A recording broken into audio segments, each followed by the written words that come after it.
everyone, and welcome. My name is Stephanie, and today we are going to plan together. We're going to plan to have a kick-ass class, okay? And if you've seen the video, I really recommend you watch it.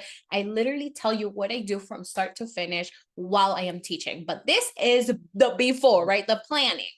So the first thing I do is research. Go and look at what's hot, what is caliente right now. What can I grab? What can I have the most enrollments in? What is working? So make sure that you do your research before you even start. That's really important, okay? Number two is your goals. What are you teaching these kids? Like, what are they going to get from this class? So that's also really important. Next is, now that we know what I'm going to teach these kids, we're going to make sure that we are pleasing different learning styles. So make sure that you're also talking about that. Make sure that you know, well, if it's a visual learner, I'm going to have this to please them. If it's a auditory learner, this is what I'm going to have to please them. So make sure that you're hitting those different learning styles so everyone in your class learns and feels comfortable. Okay. Next, we have games. Now, I recommend having 2 games per class, a mini game and a big game. So really recommend that. And next is research again. Like, what do you think? I just did the game. I did the learning styles. You guys, you need to know everything about this topic. Whatever you're searching, learn it, learn it, learn it. And I'll tell you the reason why we want to learn is because all these kids are going to be asking us questions and we want to know the answers to it, right? We want to be able to answer them and then feel comfortable and then come back. Okay, the next one, after I've done so much and I already know everything about this topic, now it's time for presentation. Make sure that you have the best kick-ass presentation that you could ever have. So presentation, it is very, very good, okay? So make sure that you have a really good presentation. Remember in the presentation to also make sure that all the learning styles are there. So try to please all the learning styles. Next one is worksheets during the class. Okay, as you see, I have 2 worksheets here. This is worksheets during the class. If you need some, this is a time to do it after your presentation. I love follow along worksheets because they're not mandatory, but some parents love them. So I would recommend them.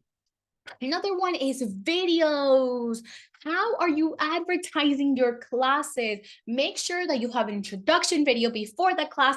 And guess what? Even take it a step further. Once that person has already purchased your class, when they're inside the portal, that you are there in a video format instead of writing that message, hello, how are you? I mean, you can do that too, right? But if you want to take it even a step further, you can go ahead and write this and do that as like, hi, everyone, I'm so happy that you did in my class. This is materials that you're going to need. I'll see you soon. You know, something like that. That's really cute to have. Then worksheets. Now you see that I have worksheets again. This is for after the class. So let's say that you don't have follow-up long worksheets, you don't have any of that stuff. Now you have worksheets. I would really recommend like certificates if you need it, or just like really cute. This is what we learned during the class. These are the goals that we did. Even a coloring sheet. The parents appreciate like an after class worksheet. And next one is very critical and it's just in case. Now, this just in case really needs to be anywhere near your desktop. I recommend like a folder in your desktop. And what this means that you are going to have games that are just in case. So let's say that you have 5 minutes left. Don't leave the class. Don't leave it. Stay there those 5 minutes, go to your just in case and play a game with the kiddos. So make sure that there's always some wiggle room. Let's make sure that you have, maybe you don't want to put up a presentation, but maybe you want to do a quick hoop game, or maybe you want to do a quick booklet. I mean, you're not going to have enough time for a booklet. I don't think so. But what I mean is, depending on your time, make sure that you have a backup of a just in case file that you can just really quickly, like in a second, go to this just in case file and finish the class the time that was supposed to be finished. Okay, so this is really important. All right, guys, that is all. I'll see you later. Bye-bye.